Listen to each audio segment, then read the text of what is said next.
comes to us from the Gospel of Matthew, chapter 2, verses 1 through 15. And after Jesus was born in Bethlehem in Judea, during the time of King Herod, Magi from the east came to Jerusalem and asked, "Where is the one who has been born, King of the Jews? We saw his star when it rose and have come to worship it." When King Herod heard this, he was disturbed, and all of Jerusalem with him. When he had called together all the people's chief priests and teachers of the law, he asked them, "Where was the Messiah to be born?" "In Bethlehem in Judea," they replied, "for this is what the prophets has written. But you, Bethlehem, are by no means least among the rulers of Judah. For out of you will come a ruler who will shepherd my people Israel." Then Herod called the Magi secretly and found out from them the exact time the star had appeared. He sent them to Bethlehem and said, "Go and search carefully for the child. As soon as you find him, report to me, so that I too may go and worship him." After they had heard from the king, they went on their way. And the star that they had seen when it rose went ahead of them, until it stopped over the place where the child was. When they saw the star, they were overjoyed. On coming to the house, they saw the child with his mother Mary, and they bowed down and worshipped him. Then they opened their treasures and presented him with gifts of gold, frankincense, and myrrh. And having been warned in a dream not to go back to Herod, they returned to their country by another route. And when they had gone, an angel of the Lord appeared to Joseph in a dream. "Get up," he said. "Take the child and his mother and escape to Egypt. Stay there until I tell you, for Herod is going to search for the child to kill him." So he got up, he took the child and his mother during the night, and they left for Egypt, where he stayed until the death of Herod. And so was fulfilled what the Lord had said through the prophet, "Out of Egypt I called my son." This is the word of God for all. When the angels in the Gospel of Luke appeared to the shepherds on the hill, they announced two things. They announced glory to God. So they make an announcement of God's glory is here. And then they make an announcement of peace on earth. Glory and peace. The two things the angels announced and bring. Last night, we spoke about God's glory. And where God's glory is located, where we find God's glory and how we participate in God's glory. So today, we're going to look at peace. And peace is hard to find in this world. In the chaotic world that we're in, peace seems to be a rare thing. I know when Virginia and I are on vacation, I frequently like to get up early and go jogging. We did that several times when we were in France. I got up and went jogging at like 6 in the morning. And it's wonderful. We were in the city of Carcassonne. Has anyone ever been to Carcassonne? It's an incredible place. If you ever get a chance to go there, it is the most beautiful, most complete walled city anywhere in Europe. And it looks like you're in this medieval castle fairyland. It's spectacular. But if you go there, it is just inundated with crowds. There are people everywhere because it is one of the top tourist attractions in all of France. Now, when I got up at 6 in the morning and I jogged around the city walls and then through the city, and there was nobody there. And it was quiet. And it was peaceful. And you felt like you were in another time, in another place, surrounded by this peace. I went back to the hotel, we had breakfast, and then we went back up to the city. And by the time we got back up to the city, there were crowds and people and tour groups everywhere. And it was so different in the chaos of the people and in the quiet peace of the morning. And I have a feeling it's a similar experience for the shepherds. Bethlehem would have been a chaotic place during the census. People would have come from miles and miles around, returning. Bethlehem was jammed to the gills with huge family reunions and parties going on all night long. It would have looked like New Orleans during Mardi Gras. But in the early morning hours, when the shepherds arrive, they're following a star, so they're coming at night. When they arrive in the early morning, it would have been quiet and peaceful. And they come into the room, and they see the babe lying there. And they come to worship in this quiet, peaceful moment before the chaos takes over. Moments before, there was the hectic chaos of Jerusalem, where everybody is afraid and worried and on edge. In a few moments after, there's going to be the chaos of a family quickly packing up to flee the country. Right there, at the manger side, at the crib, we find this brief moment of peace in the midst of all of this. Jesus comes at the key moment in history. If Jesus had come a few years earlier or a few years later, things would have been very different. But God chose this moment. This moment when, for the first time in history, you have Pax Romana, the peace of Rome, the peace that Caesar brings. And within the Roman Empire, which controlled all of the Mediterranean, at its greatest height, you had peace. And you had roads, a network of roads and messengers, where word could travel fast about something happening. And people could travel in relative safety for the first time in centuries. And into this moment, Jesus comes. But they talk about the peace of Rome, and it was a physical peace. You could travel from place to place without fear of bandits or marauding armies coming to get you. But you were under the heel of the Roman Empire. So you were always anxious and fearful as to what was to come. You were anxious and fearful about arrest on false charges or some other trumped-up issue because you had upset a Roman soldier. And beyond the borders of Rome, there was still war and fighting. It was peace, but it wasn't true peace. It was an absence of war, but not an absence of fear and anxiety and worry. And into this comes these magi. The magi are not Jews. They're not people who expect the Messiah to come to them. They're wealthy Gentiles from a land afar. But God has spread his message beyond the Jews. And these magi, wealthy men. But they're wealthy not searching for pleasure, not searching for personal satisfaction and gain and achievement. They're seekers of knowledge. They search the stars. They're astrologers, in essence. Seekers of knowledge in the stars. Seekers of truth. And they see a star. And the prophecies have all lined up.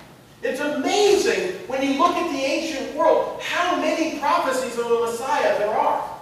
Throughout the Roman Empire, there was prophecy after prophecy of a Messiah who was coming to Rome. In fact, many Romans thought Caesar Augustus was the Messiah. In the Far East, Confucius, hundreds of years earlier, had predicted a star and a leader who would bring peace to the world. And these Gentiles from the East, non-Jews, see the star. They know the predictions from across the world, the prophecies. And they see it all lining up together. And so they head out, crossing the Roman borders, searching for truth, searching for peace, searching for something. And they find it at the edge of a crib, in a baby, in a manger. They find what they were looking for in the quiet still of that morning. The peace, that true peace that eludes the world in this moment of quiet. And they give their gifts, and they worship and celebrate, and then return home to tell others what they have discovered. And there's a lesson for us in these 3 or 4, or however many there were. You notice in Scripture, it never tells us how many wise men there were. We always assume there were 3. There's a lesson for us. These magi come from beyond the borders of Rome, where there is turmoil and there is war. They cross the borders of Rome, where there is fear and worry and anxiety. And as they approach and come close to this gift that God has given us, this gift that God has given the world, they find for a moment, as they worship, as they draw close to Jesus, that peace that the angels have proclaimed. And God offers us that same gift this morning. I know most of us on our Christmas days just have chaos and all kinds of things going on, and we're filled with anxiety. And will I make Christmas perfect? In reality, the perfect Christmas is that time when we draw near to Jesus, when we spend time close with Jesus. So this morning, I encourage you, as you're unwrapping gifts, as you're sitting down to that feast, as you're turning on college bowl games, take a moment. In my house, we will be turning on college bowl games. Take a moment and just spend time with that baby in the manger. Find that peace that God offers us in the midst of turmoil when we draw close to Jesus. No matter what turmoil is around us, no matter what worries and anxiety are around us, we find that peace that the angels proclaim on Christmas Eve. We find that peace that the Magi encountered at a crib. Peace only God can give. His gift to us on Christmas morning in a babe in a manger. In the name of the Father, the Son, and the Holy Spirit.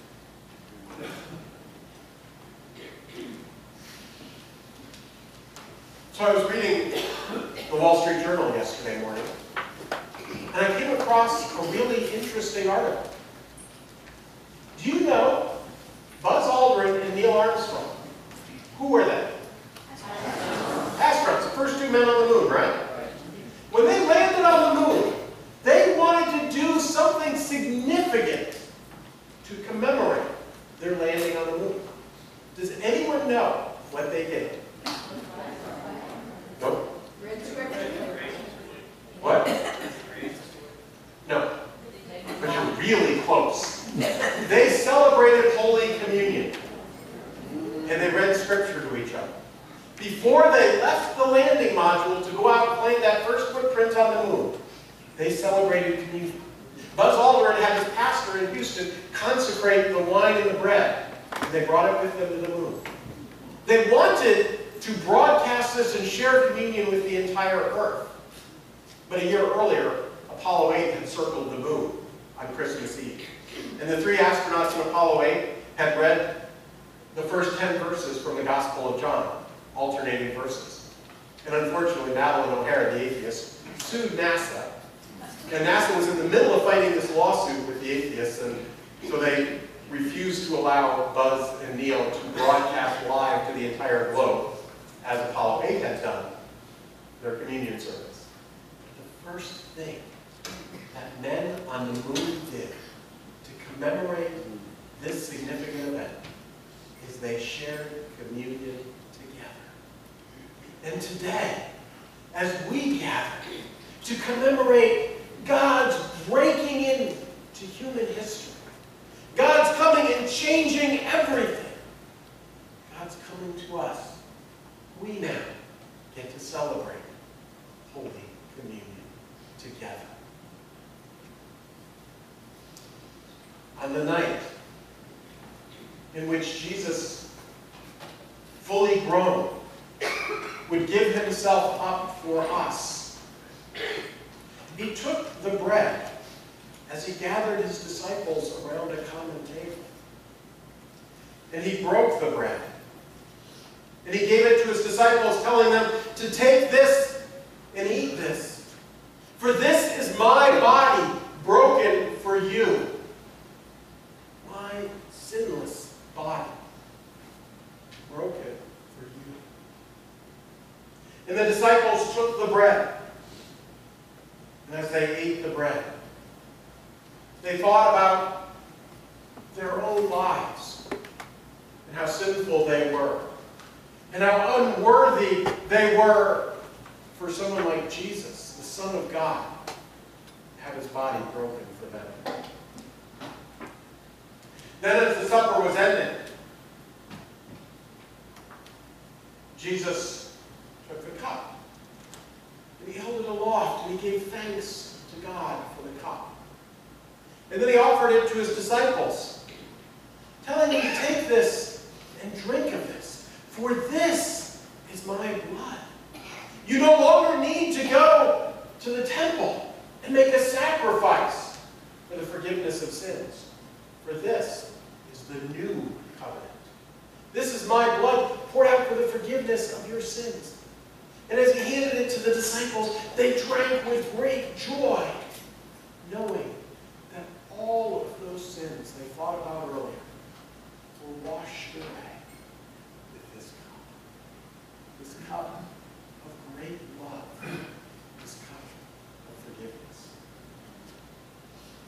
And today, we get to partake in this meal of love, this meal of forgiveness, this meal of unity, spending that moment with Jesus on this Christmas morning, that moment drawing closer to him to find his peace.